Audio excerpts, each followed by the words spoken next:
प्रणाम फूफा जी। प्रणाम भाई बिट्टू। 2021 शुरू हुआ नहीं और आईपीओ की बरसात फिर शुरू हो गई। एक आ रहा है नया आईएफआरसी का आईपीओ, उसका कुछ एनालिसिस तुमने किया है क्या? फूफा जी, एनालिसिस तो किया है लेकिन कंपनी का नाम आईएफआरसी नहीं आईआरएफसी है। अरे भाई यार बिट्टू, तुम भावनाओं को समझो भाई।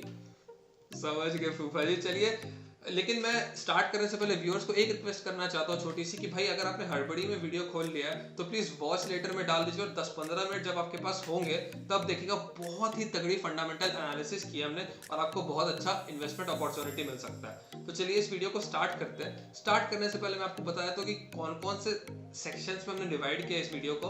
तो 6 से 7 सेक्शंस है। सबसे पहले हम समझेंगे इंडस्ट्री ओवरव्यू, फिर हम बात करेंगे बिजनेस मॉडल के बारे में कि कंपनी पैसा कैसे कमाती है, फिर हम समझेंगे मैनेजमेंट एनालिसिस, चौथे पे आएंगे हम लोग फाइनेंशियल स्टेटमेंट्स के बारे में बात करेंगे, फिफ्थ हम लोग बात करेंगे वैल्यूएशंस के बारे में कि गवर्नमेंट आईपीओ सही में अंडरवैल्यूड आई है या नहीं आई है, और लास्ट जो कि बहुत इंपॉर्टेंट टॉपिक है वो है रिस्क एनालिसिस करेंगे इस आईपीओ का। तो चलिए फूफा जी स्टार्ट करते हैं इंडस्ट्री ओवरव्यू से। इंडस्ट्री ओवरव्यू बहुत ही सिंपल है। आईआरएफसी इंडियन रेलवेज का लैंडिंग आर्म है। तो इंडियन रेलवेज कोई भी इन्वेस्टमेंट करती है अपने इंफ्रास्ट्रक्चर को ग्रो करने के लिए तो वो पैसा आईआरएफसी से उठाती है 30-40% के आसपास। ये समझने वाली बात जरूरी है फूफा जी कि जो इंडियन रेलवेज है वो गवर्नमेंट ऑफ इंडिया कंट्रोल करती है मिनिस्ट्री ऑफ रेलवेज के थ्रू। तो बहुत ज्यादा पावर है गवर्नमेंट के पास। तो जितने भी इन्वेस्टमेंट के डिसीजंस होते हैं इंडियन रेलवेज में वो सब कुछ गवर्नमेंट ऑफ इंडिया ही लेती है। तो ये एक डिपेंडेंसी है डायरेक्टली बिजनेस की। अब इसलिए ये इंपॉर्टेंट है ये डेटा देखना। लास्ट 10 साल का मैं आपको डेटा दिखाता हूँ कि इंडियन रेलवेज में कितना इन्वेस्टमेंट्स हो रहा है, ताकि हम लोग ये समझ पाए कि आईआरएफसी का ग्रोथ कैसा होगा फ्यूचर में। 2004 से 2009 के बीच में 24,300 करोड़ गवर्नमेंट ने इन्वेस्ट किए थे इसमें, इंडियन रेलवेज में, इंडियन रेलवेज की ग्रोथ में। अब थोड़ा सा लेटेस्ट डेटा का बात करते हैं। 2016 से 17 के बीच में एनडीए गवर्नमेंट ने 1.1 लाख करोड़ इन्वेस्ट किए थे। 2017 से 19 के बीच में 3 लाख करोड़ तक इन्वेस्ट किए थे और इसमें से अराउंड 30-40% फाइनेंसिंग आईआरएफसी ने की थी। तो हम लोग देख सकते हैं कंटिन्यूअसली ग्रो करते जा रहा है। और निर्मला सीतारमन जी ने, जो हमारी फाइनेंस मिनिस्टर, उन्होंने कहा है कि 2020 में जो उन्होंने बजट निकाला था 2021 में 17% और इंक्रीमेंट कर दिया रेलवे का इन्वेस्टमेंट उन्होंने। तो इसलिए इस कारण से आईआरएफसी को बहुत बेनिफिट होने वाला है। अब समझते हैं, ये तो इंडस्ट्री ओवरव्यू हो गया। अब समझते हैं कि आईआरएफसी पैसा कैसे कमाती है।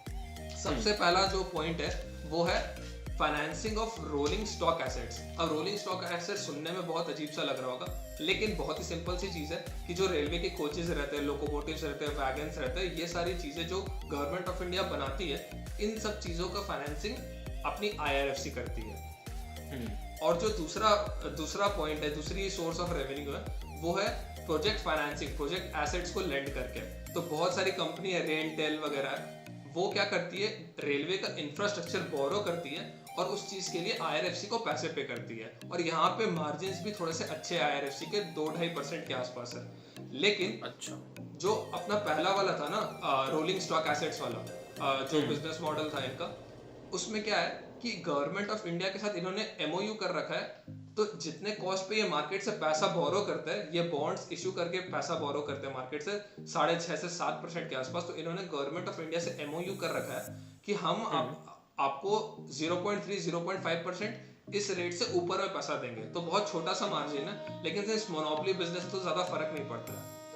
और एक बहुत ही जरूरी, मतलब कि एक बहुत ही जरूरी बात ये फूफा जी कि सिंस ये गवर्नमेंट कंपनी है आईआरएफसी, तो जो बॉन्ड रेटिंग्स है इसकी, क्रिसल की, आईसीआरए की और केयर की, सारी AAA रेटेड बॉन्ड है। तो इसकी वजह से इनको बहुत ही कम इंटरेस्ट पे करके बहुत ही ज्यादा पैसे मिल जाते हैं बॉन्ड मार्केट से। तो इसलिए इनका कॉस्ट ऑफ कैपिटल बहुत ही ज्यादा कम है, इसलिए बहुत ही अच्छे से ये पैसे कमा पाती है कंपनी। अब हम, ये तो हो गया आपकी बिजनेस मॉडल की बातें। अब हम चलते हैं कुछ कॉम्पिटिटिव एडवांटेज के बारे में बात करते हैं। 2 मेजर कॉम्पिटिटिव एडवांटेज मेरे को नजर आए। सबसे पहला फूफा जी गवर्नमेंट प्रोटेक्शन, कि इंडियन रेलवेज बस आईआरएफसी से ही पैसा लेती है, कोई भी प्राइवेट कंपनी से नहीं लेती या फिर कोई और गवर्नमेंट कंपनी नहीं है फाइनेंस की जो इंडियन रेलवेज के प्रोजेक्ट को फाइनेंस करती है। तो सीधा सीधा मोनोपोली बिजनेस और गवर्नमेंट प्रोटेक्शन है इसके पास। तो मतलब जैसे कोई टेंडर, जैसे कि मतलब जैसे बाकी सरकारी चीजें होती हैं उसमें टेंडर वगैरह निकलते हैं, इसमें कोई टेंडर नहीं, कुछ नहीं, सीधा बस उनके पास जाते हैं, पैसा उठा लेते हैं। हाँ बिल्कुल बिल्कुल, कोई टेंडर नहीं निकलता, एकदम फिक्स्ड है कि IRFC ही 30 से 40% प्रोजेक्ट फाइनेंस करेगी। अब चलते हैं दूसरे पॉइंट पे, जो है लो कॉस्ट ऑफ कैपिटल। जो मैंने अभी अभी बताया, ये बहुत ही बड़ा कॉम्पिटिटिव एडवांटेज है फूफा जी, क्योंकि इनका जो पैसा उठाना है मार्केट से वो बहुत ही लो कॉस्ट में मिल रहा है। और ये क्यों मिल रहा है? क्योंकि government company AAA rated bond है, ठीक है। हाँ। तो ये दो बहुत ही जरूरी कॉम्पिटिटिव एडवांटेज है। अब हम लोग बात करते हैं मैनेजमेंट एनालिसिस के बारे में। मैनेजमेंट एनालिसिस में दो इंपॉर्टेंट की पर्सन्स है इस कंपनी में। सबसे पहले बात करते हैं अमिताभ बैनर्जी के बारे में, जो कि मैनेजिंग डायरेक्टर है। उनके पास बैचलर्स और मास्टर्स है कॉमर्स में फ्रॉम यूनिवर्सिटी ऑफ दिल्ली। वो previously Konkan railway corporation, Hindustan paper corporation और दिल्ली मेट्रो रेलवे कॉर्पोरेशन में काम कर चुके हैं। अब बहुत ही की पर्सन मंजुला रंगारंजन जी पार्ट टाइम चेयरपर्सन है इस कंपनी में। उनके पास मास्टर्स डिग्री है सोशियोलॉजी में यूनिवर्सिटी ऑफ मद्रास से। ये ज़्यादा ज़रूरी नहीं है, ज़रूरी बात यह है कि वो अभी फाइनेंशियल कमिश्नर है रेलवेज की, और उनके पास बोर्ड सीट भी है जो रेलवे का जो बजट आता है ना उसके लिए। तो इसलिए वो बहुत इन्फ्लुएंस कर सकती है, और ऐसा नहीं होगा कि भाई IRFC के अगेंस्ट कुछ जा रहा है तो वो होने देगी बहुत इजीली बोर्ड में। तो इसलिए ऐसे बहुत डिबेटेबल टॉपिक है फूफा जी ये कि मैनेजमेंट एनालिसिस या फिर मैनेजमेंट को कॉम्पिटिटिव एडवांटेज में रखा जाए या नहीं रखा जाए। बहुत सारे इन्वेस्टर्स रखते हैं और बहुत सारे नहीं रखते हैं। तो यहाँ पे मैं कंफ्यूजन क्लियर करना चाहूंगा कि यहाँ पे जो मैनेजमेंट एनालिसिस हमने किया, यहाँ पे क्लियर कट कॉम्पिटिटिव एडवांटेज है। क्यों है? क्योंकि दोनों के बोर्ड पे है। हाँ बिल्कुल बिल्कुल सही। तो इसलिए वो कभी भी कुछ ऐसा बहुत ही गलत होगा कंपनी के साथ, ऐसा वो होने नहीं देंगे। तो इसलिए एक बहुत ही मेजर कॉम्पिटिटिव एडवांटेज ये भी है। तो तीसरा कॉम्पिटिटिव एडवांटेज है मैनेजमेंट में जो पावर है ना। अब हम लोग जाते हैं फाइनेंशियल स्टेटमेंट्स की तरफ, है ना। फाइनेंशियल स्टेटमेंट में सबसे पहले हम लोग प्रॉफिट एंड लॉस के बारे में बात करते हैं। कंपनी ने बहुत ही अच्छा बिजनेस किया फूफा जी, मैं क्या बताऊं, मैं बहुत ही खुश हूँ इसको देख के, क्या बताऊं। जो प्रॉफिट्स बढ़े 2017 से लेकर 2020 तक लगातार, वो 20 से 22% पे बढ़े लगातार, है ना। नंबर्स आप देख सकते हैं, आपके स्क्रीन पे है। और एक्सपेंसेस भी थोड़े बहुत ग्रो किए, लेकिन आगे जो और प्रोजेक्ट्स और जो इन्वेस्टमेंट्स होने वाले हैं इंडियन रेलवेज में, सारा कुछ IRFC को फाइनेंस करना है, तो फ्यूचर अर्निंग्स भी बहुत इजीली दिखती है इसमें। अब हम लोग कुछ बात करते हैं कैश फ्लो स्टेटमेंट के बारे में, है ना। अब कैश फ्लो स्टेटमेंट में एक दिक्कत है कि कैश फ्लोज बहुत ज्यादा नहीं है। तो इसलिए हम लोग अभी जब वैल्यूएशन की बात करेंगे ना, तो हम लोग कैश फ्लो यूज करके वैल्यू नहीं कर पाएंगे कंपनी को। हम लोग किसी और तरीके से वैल्यू करेंगे, वो देखेंगे अभी। नेट कैश फ्लो कंपनी की बहुत ही कम है। पहले 2017 में तो 1200 करोड़ नेगेटिव में कैश फ्लोज थे। अब जाके थोड़े पॉजिटिव हुए कैश फ्लोज, लेकिन अभी भी लैक्स में ही है कैश फ्लोज। बहुत इनक्रेडिबल, बहुत ज्यादा अच्छे कैश फ्लोज नहीं है कंपनी के पास। अब हम लोग फूफा जी बात करते हैं वैल्यूएशन के बारे में, है ना। वैल्यूएशन में कंपनी NBFC है कंपनी। हाँ, तो NBFC इंडस्ट्री का अगर हम लोग देखेंगे, ऐसे डायरेक्टली कोई पीयर कंपैरिजन तो नहीं है क्योंकि मोनोपोली है इस बिजनेस की। इंडियन रेलवेज डायरेक्टली और किसी से बोरो नहीं करती है, लेकिन फिर भी NBFC का अगर हम लोग industry price to earnings ratio देखेंगे, PE रेशियो देखेंगे, तो वो 40 के आसपास है। और IRFC का PE रेशियो जो ये लिस्ट होने वाली है अभी, वो 8.18 के आसपास है। तो अब देख रहे कितना बड़ा ड्रास्टिक डिफरेंस है, बहुत ज्यादा। और एक आपको बता दूं, जो इंडस्ट्री का बुक वैल्यू है एवरेज अराउंड 2.5 के आसपास है, और IRFC का बुक वैल्यू 0.97 है।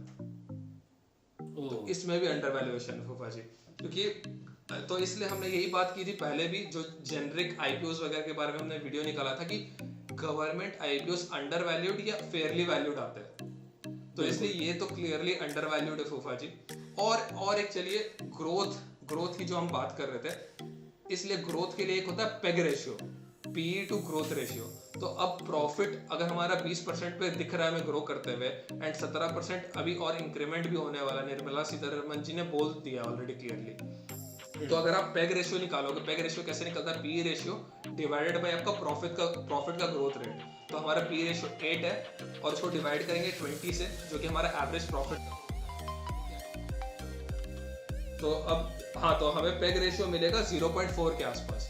पेग रेशियो 1 से कम होना बहुत ही अच्छा इंडिकेटर है कि कंपनी अच्छे से ग्रो कर सकती है। अब हम लोग कुछ बात करते हैं रिस्क वगैरह के बारे में। जो हमारा फायदे है वही हल्के से रिस्क भी है कि गवर्नमेंट ऑफ इंडिया का बहुत ज्यादा कंट्रोल है इस पे। तो हो सकता है कि अगर मान लो गवर्नमेंट ऑफ इंडिया IRFC से हल्का सा कम इन्वेस्टमेंट लेना स्टार्ट कर दे तो डायरेक्टली हैम्पर होगा। और एक रिस्क क्या है कि इस कंपनी पे लीगल केस चल रहे कुछ टैक्स रिलेटेड, तो उसके लिए कंपनी ने बोला है कि ऑलरेडी हमारे कैश फ्लोस बहुत कम है, लेकिन इस केस को अगर हम लोग हारते हैं तो कैश फ्लोस पे और बहुत बड़ा इम्पैक्ट आएगा। तो अगर केस आ गए ये हाँ, तो यही एक दो रिस्क है, ज्यादा तो नहीं है। इसलिए ओवर वैल्यूएशन नहीं है IPO में, अंडर वैल्यूएशन है बल्कि। इसलिए मैं पर्सनली बहुत ज्यादा इंटरेस्टेड हूँ और मैं होप करता हूँ कि फूफा जी आपको भी बहुत मजा आया होगा एनालिसिस में और हमारे व्यूअर्स को भी सब कुछ समझ में आ गया होगा। तो भाई IFRC पी रेशो के अकॉर्डिंग और बुक वैल्यू के अकॉर्डिंग तो हमें बहुत ही बढ़िया और अंडर वैल्यूड लगा। और जैसा कि उसमें सरकार की मोनोपोली भी है, मतलब कंपनी की मोनोपोली है क्योंकि सरकार खाली उसी से पैसा लेती है, तो भी बहुत बढ़िया लगा।